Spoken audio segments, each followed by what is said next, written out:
Hello दोस्तों, welcome back new horror story. तो दोस्तों, अगर आप हमारे चैनल पर नए हैं और आपको भूत प्रेतों की सच्ची डरावनी कहानियां सुनना पसंद है तो प्लीज जल्दी से हमारे चैनल को सब्सक्राइब कर लीजिए। और अगर आपको आज की कहानी अच्छी लगी तो प्लीज वीडियो को लाइक शेयर जरूर कीजिए। तो चलिए दोस्तों, बिना देरी किए आगे बढ़ते हैं आज की कहानी की ओर। हेलो दोस्तों, मेरा नाम जयप्रकाश है। मैं आज आपको अपने साथ घटी एक बेहद डरावनी घटना के बारे में बताने वाला हूँ। उस समय में शहर में जॉब किया करता था और अपने गांव में कम ही आया करता था। पहले तो मैं अपने घर वालों के साथ गांव में ही रहा करता था, लेकिन जब से मेरी शहर में जॉब लगी है तो मैं शहर में रहता हूँ। मैं गांव में कम ही जाता था। मुझे शहर में रहना बहुत अच्छा लगता था। गांव जाने को मेरा बिल्कुल भी मन नहीं करता था, लेकिन मेरे दादा दादी और मम्मी पापा हमेशा ही मुझे बुलाते रहते कि कभी तो हमारे पास रहने आओ। और घर वालों के इतना कहने पर मैंने अपने ऑफिस से कुछ दिनों की छुट्टी ले ली और सोचा कि अपने घर वालों के साथ कुछ दिन बिता कर आऊंगा। छुट्टी लेकर अब मैं अपने गांव में पहुंच चुका था। मुझे देखकर मेरे घर वाले बहुत खुश थे, लेकिन मेरी दादी जी की सेहत काफी खराब थी। दादी की तबीयत खराब होते हुए भी वो फिर भी मेरे लिए खाना बना रही थी। मेरे लिए घर वालों का इतना प्यार देखकर मुझे बहुत खुशी हो रही थी। मैं गांव में केवल 2 दिनों के लिए ही आया था, लेकिन घर वालों की इतनी खुशी देखकर मैंने सोचा कि मैं जहां पर 1 हफ्ता रुक जाता हूँ। आज पहले दिन मैं पूरे गांव में घूमता रहा और रात तक मैं घर से बाहर ही रहा। शाम होते ही मैं घर को वापस आ गया और मैंने घर वालों के साथ बहुत सारी बातें की। लेकिन जैसे ही रात हुई तो मैंने अपने दादाजी से कहा कि आज हम छत पर सोएंगे, क्योंकि मैं बचपन में हमेशा छत पर ही सोता था और आज मेरा छत पर सोने का बहुत दिल कर रहा था। और मैं दादाजी से अपने बचपन की बहुत सारी बातें करना चाहता था, लेकिन मेरे छत पर सोने वाली बात को लेकर दादाजी बहुत गुस्सा करने लगे। उन्होंने मुझसे कहा कि हम लोग छत पर नहीं सोते। पिछले तकरीबन 2 सालों से छत पर कोई नहीं सोता। मैं तुम्हें इस बारे में फिर कभी बताऊंगा। दादाजी बार बार मुझे छत पर सोने से मना कर रहे थे, लेकिन मैं भी छत पर सोना ही चाहता था। मेरे ना मानने पर दादाजी ने मुझ पर बहुत गुस्सा किया और उन्होंने मुझे गुस्से में ये तक कह दिया कि अगर तुम्हें कल वापस जाना हो तो चले जाओ, लेकिन छत पर सोने को नहीं मिलेगा। इस बात को लेकर अब मैं दादाजी से थोड़ा गुस्सा हो गया था। पता नहीं क्यों वो छत पर क्यों नहीं सोते थे।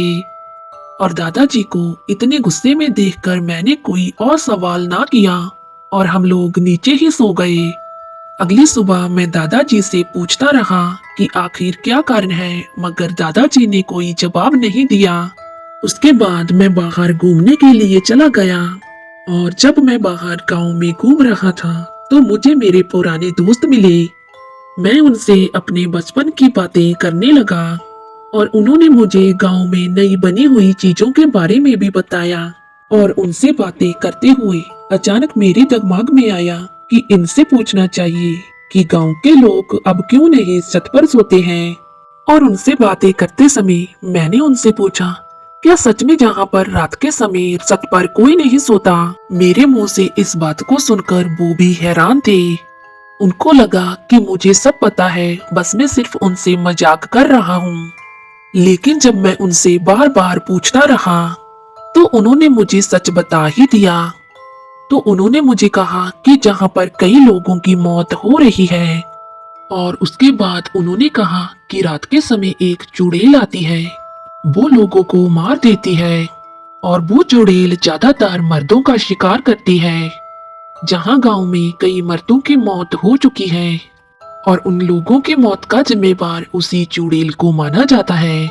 मैं अपने दोस्तों की ऐसी बातें सुनकर काफी हैरान था, क्योंकि मैं भूत प्रेतों पर बिल्कुल भी यकीन नहीं करता था। और मैं अपने मन में सोच रहा था कि गांव में तो ऐसी ही बातें लोग अक्सर करते ही रहते हैं ताकि बच्चे डर जाएं, और जो बच्चों को कहा जाता है वो वैसा ही करें। और आज मैं अपने मन में पक्का कर चुका था कि मैं आज छत पे ही सोने वाला हूँ। और मैं ये भी चाहता था कि दादाजी मेरी बात मान लें। घर जाकर मैं काफी समय तक दादाजी से बहस करता रहा, लेकिन दादाजी और मेरे मम्मी पापा बिल्कुल नहीं मान रहे थे और उन सभी ने भी मुझे वही कहानी सुनाना शुरू कर दिया।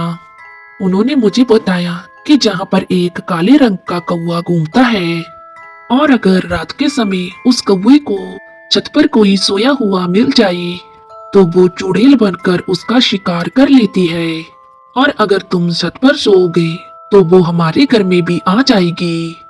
तुम्हारी दादी की सेहत तो पहले ही बहुत खराब है और अगर तुम्हें कुछ हो गया तो वो बर्दाश्त नहीं कर पाएगी।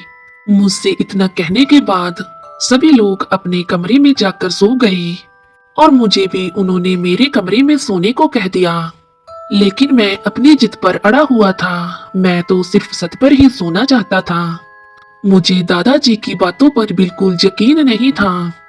मैं थोड़ी देर बाद ही छिपते छिपाते छत पर पहुंच गया।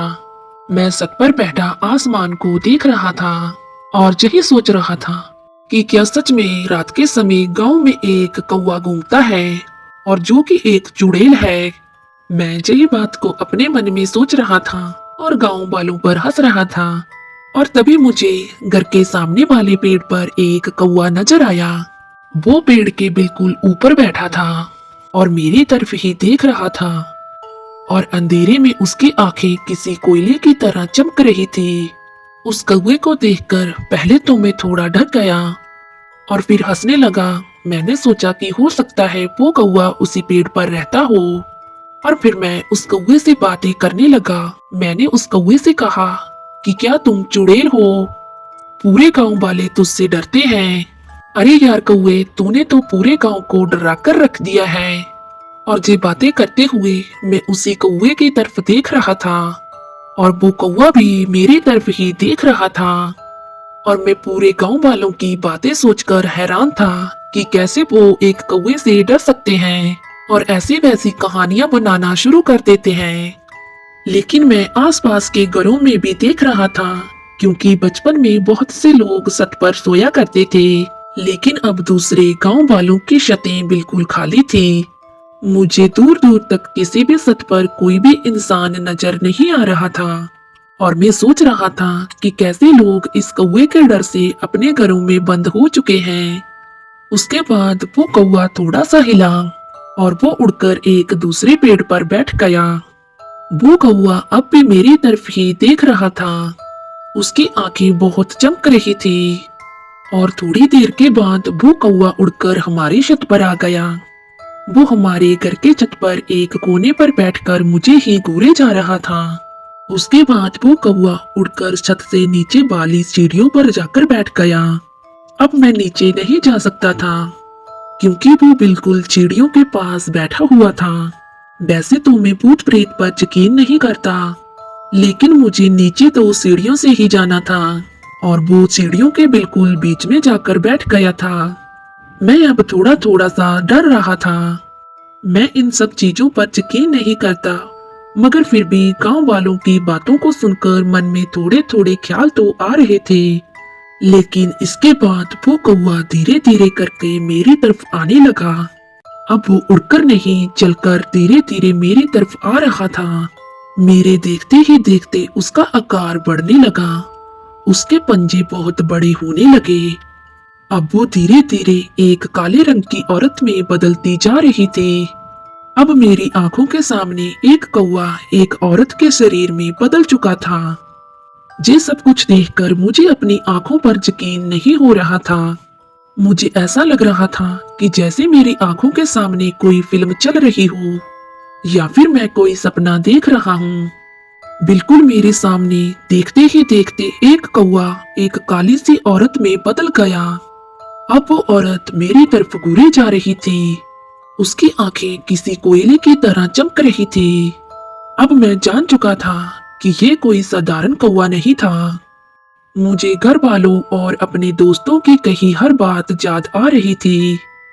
अब मैं उसे पहचान चुका था कि यह वही चुड़ैल है जो मर्दों को अपना शिकार बनाती है और उन्हें मार देती है। और वो मुझे देखते ही हमारी छत के आसपास घूम रही थी, क्योंकि गांव में कोई भी अपनी छत पर नहीं सोता और मुझे देखते ही वो मुझे अपना शिकार बनाने के लिए आ गई। वो दिखने में बहुत कमजोर लग रही थी। लगता था उसने कई दिनों से शिकार नहीं किया। अब मैं इन बातों पर यकीन करने लगा था। वो धीरे धीरे मेरी तरफ बढ़ती जा रही थी। मैं सत के एक कोने पर सिमटा हुआ खड़ा था और उससे बचने का रास्ता ढूंढ रहा था। उसे अपने पास आता देखकर मैं जोर जोर से चिल्लाना शुरू हो गया। मेरे इतना चिल्लाने से भी मुझे किसी की आवाज सुनाई नहीं दी, मगर मुझे धीमी धीमी लाठी की आवाज सुनाई दे रही थी। ये मेरे दादाजी थे जो लाठी लेकर छत पर आ रहे थे। मैं उनको जोर जोर से चिल्लाकर बता रहा था कि सीढ़ियों पर चुड़ैल खड़ी है, लेकिन दादाजी और पापा जी भागते हुए सीढ़ियों की तरफ आ रहे थे और वो चुड़ैल बस मेरी तरफ घूरे ही जा रही थी। अब वो चुड़ैल मेरे बहुत पास आ चुकी थी। उसने मेरा गला पकड़ लिया था। वो मेरे गले को जोर से दबा रही थी और तभी दादाजी और पापा जी छत पर पहुंच गए। उनको देखते ही वो चुड़ैल धुआं बनकर उड़ गई। दादा और पापा जी भागकर मेरे पास आ गए और जल्दी से मुझे खींचकर नीचे ले गए और मुझे एक कमरे में बंद करके कुंडी लगा दी। उसके बाद दादाजी मुझे डांटने लगे कि तुझे कहा था कि सत पर नहीं जाना। इस गांव में एक चुड़ैल घूम रही है। वो कई लोगों को अपना शिकार बना चुकी है। अब मुझे दादाजी की बातों पर यकीन आ चुका था और मैंने दादाजी से कहा कि वो कौवा देखते ही देखते मेरे सामने एक चुड़ैल के रूप में बदल गया और जब आप सत पर आए वो हवा में गायब हो गई। मेरी इस बात को सुनकर दादाजी ने मुझसे कहा कि मुझे सब मालूम है कि वो चुड़ैल सिर्फ अपने शिकार को ही दिखाई देती है और वो अपने शिकार के अलावा तब दूसरे इंसान को नहीं दिखाई देती, क्योंकि वो एक समय सिर्फ एक ही इंसान का शिकार कर सकती है। दादाजी की बातों में बहुत डर था। उनके बातों से ऐसा लग रहा था कि जैसे वो उस चुड़ैल को अपनी आंखों से देख चुके हैं और मैं उस डर का एहसास कर चुका था और मुझे वो डर अपने दादाजी की आंखों में साफ दिखाई दे रहा था। उस चुड़ैल को देखते ही हमारे कदम एकदम से जम जाते हैं और गले से आवाज तो बिल्कुल नहीं निकलती। इस घटना के बाद मैं इतना डर चुका था और मैं दूसरे दिन ही गांव से वापस आना चाहता था और इस घटना के बारे में अब पूरे गांव में पता चल चुका था कि हमारी छत पर वो चुड़ैल आई थी। लेकिन ऐसे हालात में मैं अपने घर वालों को छोड़कर नहीं आ सकता था और मैंने अब छत पर बिल्कुल ही जाना बंद कर दिया। ना ही मैं छत पर रात के समय जाता था और ना ही दिन के समय। तो दोस्तों, कैसी लगी आपको हमारी आज की कहानी? अगर आपको हमारी आज की कहानी अच्छी लगी तो प्लीज वीडियो को लाइक शेयर जरूर कीजिए।